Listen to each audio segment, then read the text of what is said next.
Wendy Guerra, el mercenario que coleccionaba obras de arte. Nunca antes la sangre ajena me pareció tan mía. La vi rodar sobre mis piernas, bajar desde mi sexo hasta la desembocadura de la bañera, escurrirse en espiral dejando un halo amenazante sobre mis dedos. Un ligero olor a paloma muerta, a río revuelto, a flores corruptas y hierro oxidado después de la tormenta me regresó el perfume de mi madre. Nunca antes, nunca después, me unté de sangre con tanto placer, sin defensa, sin protecciones, sin recelos. Seguí su recorrido por mi cuerpo coloreando las rutas que había logrado enterrar desde hacía tiempo y que ahora entintaba mis venas, untaba mi pelo, me travestía en un ser tan ajeno como entrañable. Salí mojado, titiritando, buscando algo que pudiera calmarme el frío. Alcancé mi bata y mientras me abrigaba, la vi rendida sobre un pozo común. De su sexo manaba mi semen, y con él toda la sangre que este mes escapaba inservible, limpiando su vientre. Delineaba una perfecta mancha de rotco sobre las sábanas blancas. Su respiración marcaba la arritmia de un corazón trastornado y una cabeza díscola. La nieve caía sin prisa sobre el número 7 de la rue del Hotel Colbert. Me desnudé y volví a la cama mientras pensaba en llamar por teléfono al escolta que esperaba afuera para autorizarlo a dormir. Pero al encajar mi pierna entre sus muslos, sentí cómo su sangre regresaba a mi cuerpo, diluida en la blancura de mi leche. Entonces lo entendí. Hay vínculos que son para siempre. Diario de campaña número 1. Miami, Florida, Estados Unidos. 1961 a 1969. Yo no deseaba emigrar, pero mi madre supo, desde el fusilamiento de mi padre, que en adelante continuar en la isla sería nocivo para la familia. Si no se iba, le harían la vida imposible. Abrumada por los acontecimientos y consciente de las amenazas que acechaban, optó por emigrar. Con la cabeza en alto, Alicia Sáenz Falcón, vestida de luto, se presentó en el departamento correspondiente y exigió un permiso para desplazarse con sus hijos al extranjero. El mismísimo Fidel Castro firmó la autorización de salida como prueba de la benevolencia revolucionaria, según le reveló el infeliz militar, funcionario de migración, que luego de varias visitas finalmente le entregó los pasaportes. Mi madre localizó a unos tíos que salieron a Miami en 1960 y a través de ellos conseguimos nuestros boletos aéreos. El 7 de enero de 1964 abordamos un Douglas DC-3 con destino a México y después de una breve escala en la capital subimos a otro avión que nos transportaría a nuestro destino final en la Florida. La aeronave, repleta de turistas norteamericanos, aterrizó a la medianoche en el Aeropuerto Internacional de Miami. Cuando desembarcamos, sentimos una frialdad intrusa e inusitada en el aire. El clima en esa área por lo general es cálido, pegajoso, húmedo, pero esa noche el calor tropical se había esfumado y nos recibió un frío penetrante. El modo en que llegamos, desabrigados y solos, fue el anuncio de todo lo que pasaría en lo adelante. El frío fue calando en mis huesos hasta hacerme temblar. Yo me hallaba aturdido. La idea del destierro iba en contra de mi juramento de vengar el asesinato de mi padre. Tenía una deuda pendiente con Castro, y con las lágrimas en los ojos, me preguntaba una y otra vez cómo iba a saldarla desde la distancia. Adrián, ¿qué te sucede? No te deprimas, mijo. Tienes toda una vida por delante, dijo mi madre un poco nerviosa, intentando animarme. Ambos buscábamos la cara de mis tíos entre la gente en el salón de espera del aeropuerto de Miami. Ante nosotros solo veíamos desconocidos y un cartel gigante que sostenía un señor donde se leía «Refugiados políticos». Todo bien, vieja, pero deseo estar en Cuba.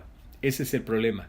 No quiero vivir como refugiado, dije con la voz entrecortada, tratando de reponerme. No te preocupes, que el Señor nos va a amparar, explicó ansiosa, buscando entre la gente.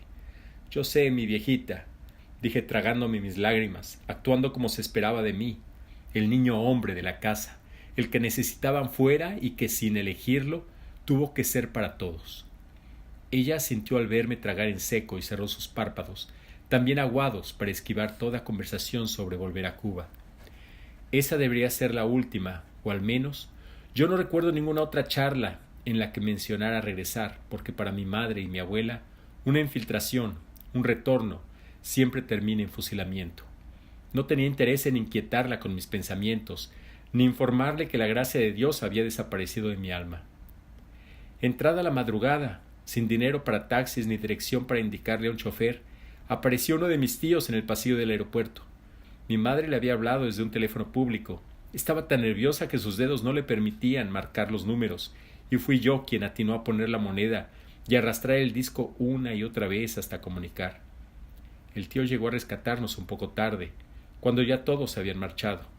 Estaban limpiando los pisos de la terminal y la voz del barbarito Díez salía de una pequeña radio que llevaba de un lado al otro.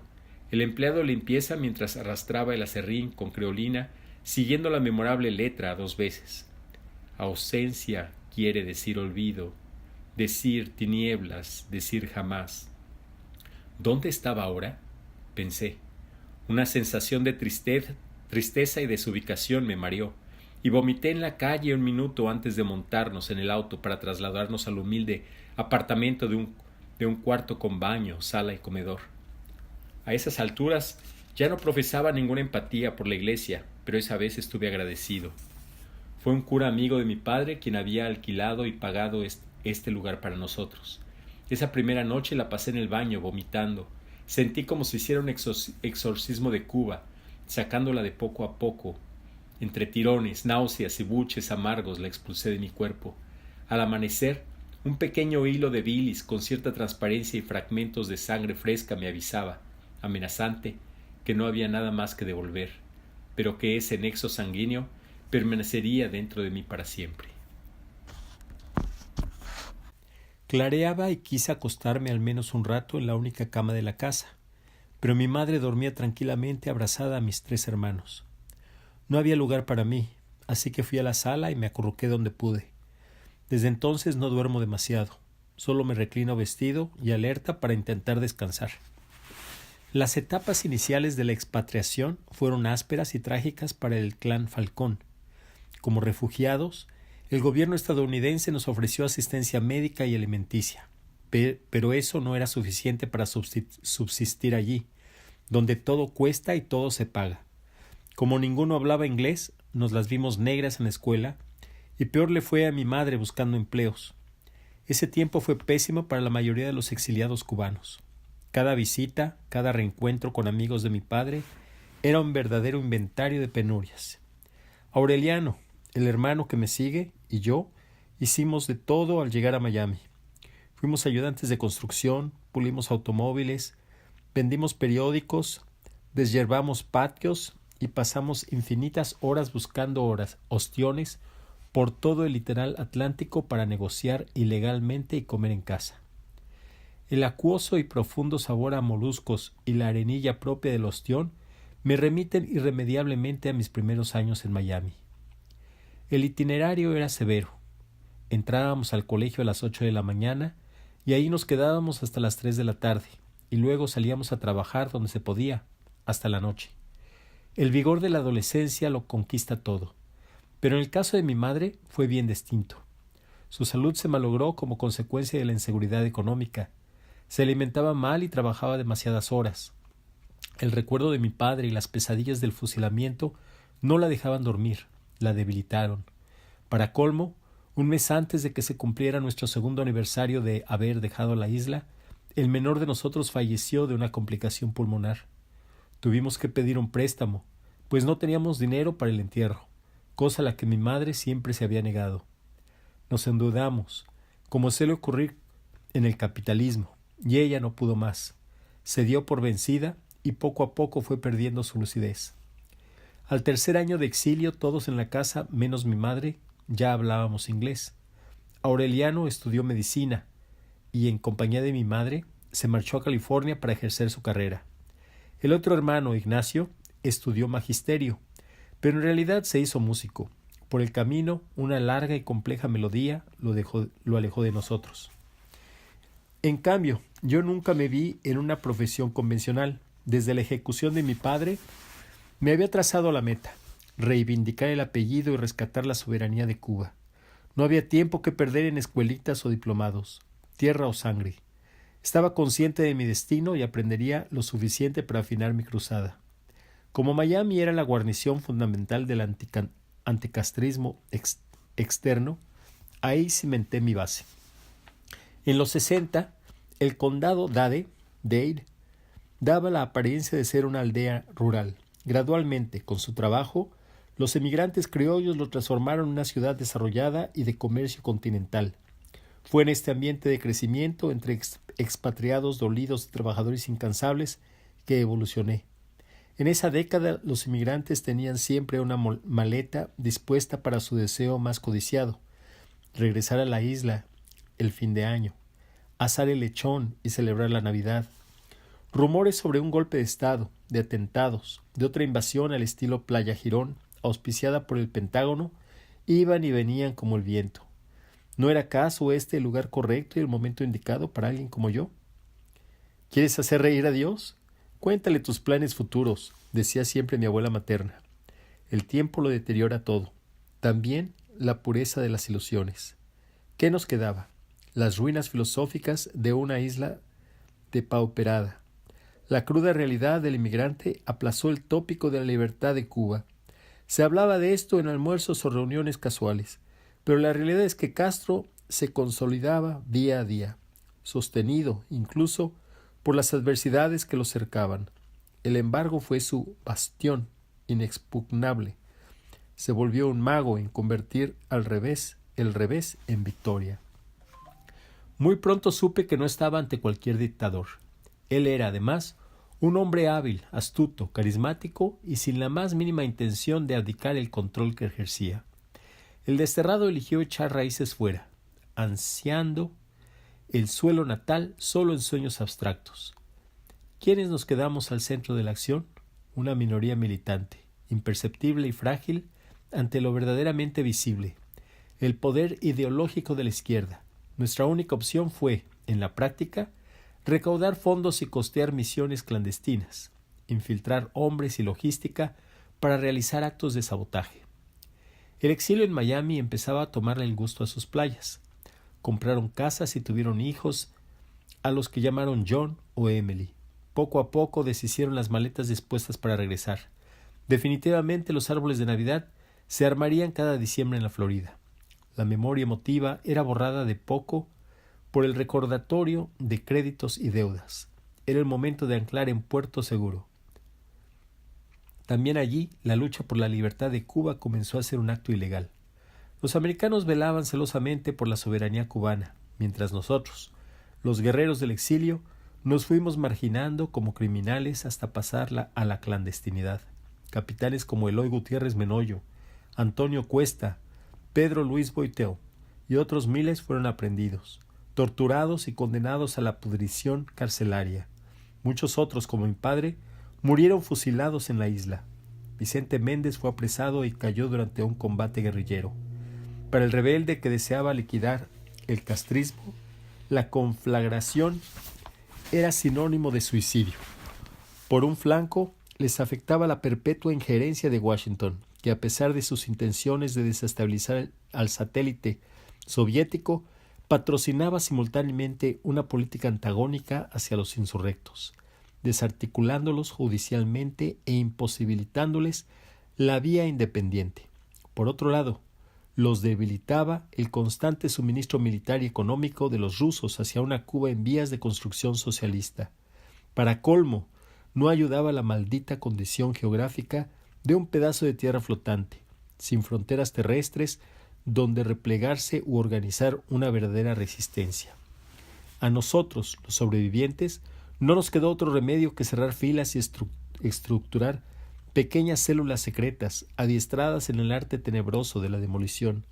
La estrategia de emplear el terrorismo por los caminos del mundo cobró potencia entre los cuadros insurgentes.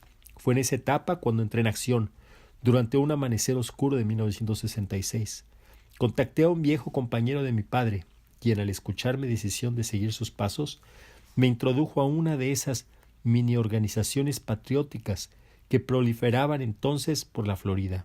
Esta secta, en particular, ejercía una táctica ofensiva de enfrentamientos con todo lo relacionado a la tiranía.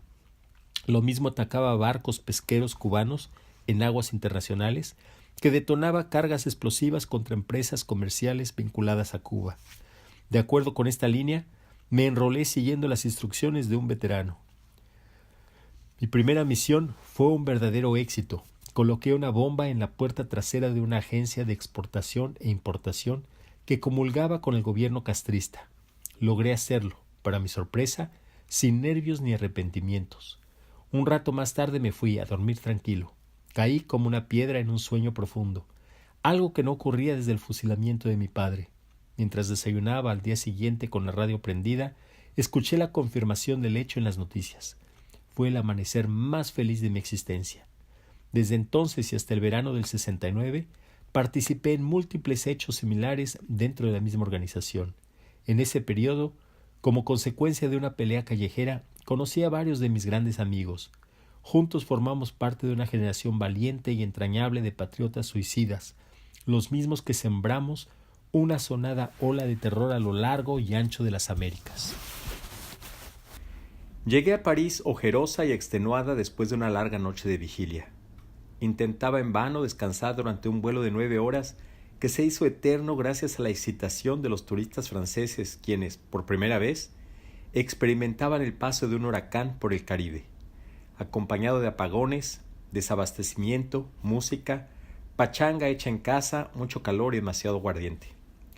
En el asiento de atrás, un chico pelirrojo ensayaba la clave cubana mientras su voz desentonaba la letra de Hasta siempre, comandante, arrastrando las R's y desvirtuando una melodía que mi subconsciente recita de memoria. La política es parte esencial de nuestro instinto. Cualquier cubano, comulgue o no con el ideal revolucionario, puede seguir su biografía guiado por las letras de la nueva trova. Nuestros cumpleaños, la muerte de nuestros padres o el momento en que conoces el amor de tu vida estará siempre marcado por una canción política, esa que bien puede hablar de combate, trincheras, disparos, deber, deserción o muerte, y que nosotros aprendimos a transpolar leyéndolo como parte de la épica emotiva de 3 generaciones. Hay en nuestro imaginario un nicho irremediablemente ideológico que asfixia con capas políticas tu vida personal. ¿Será posible regresar a ese punto donde solo estabas tú y tus circunstancias?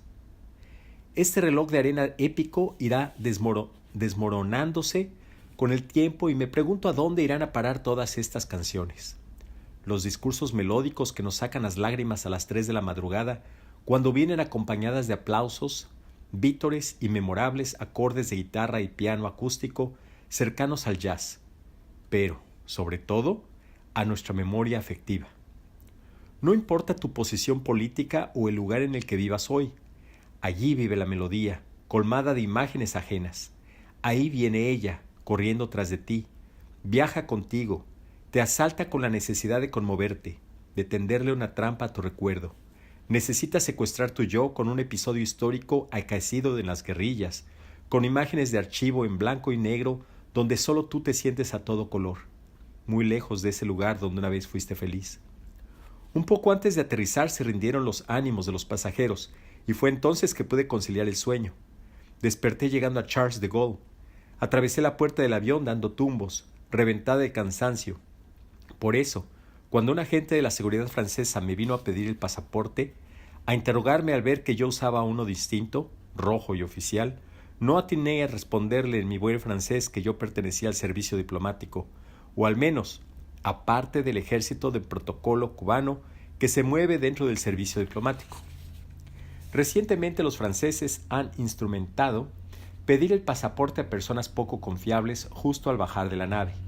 Quienes superen ese primer tanteo hecho al azar pueden continuar por los pasillos hasta llegar a inmigración. Como no reconocieron mi documento, fui conducida a una oficina donde, un poco más despierta, logré contestar correctamente a todo lo que se me preguntaba. Aclarado el asunto de quién era y qué hacía allí, me llevaron escoltada a inmigración. Pasé el control y bajé a rescatar mi maleta que a estas alturas daba vueltas sobre la cinta infinita. Nadie me esperaba, o al menos no identificaba a Paul, entre los rostros impacientes. Personas que aguardaban nerviosas a sus seres amados, hombres con carteles en varias lenguas, ideogramas, caracteres árabes, figuraciones que intentaba descifrar buscando leer Valia o tal vez Valentina Villalba. Me perdí en el enjambre de turistas. Caminé deprisa entre abrazos y lágrimas. Me embadurné con los perfumes de las tiendas que a esas horas ya estaban abiertas y probé mi correspondiente chocolat chaud con croissant en un pequeño café del aeropuerto para sentir, al fin, el aire de París envolver mi cara como un papel celofán. Al abrirse la puerta de cristal, un golpe de frío me paralizó, sacando de mi cuerpo la insolación del último verano. ¿A dónde fue la capa de rubor que encendía mi piel? Pensaba en el momento en que, por fin, leí mi nombre y mi apellido sobre un pedazo de lienzo pintado con carboncillo. Fue entonces cuando, por fin, apareció Paul.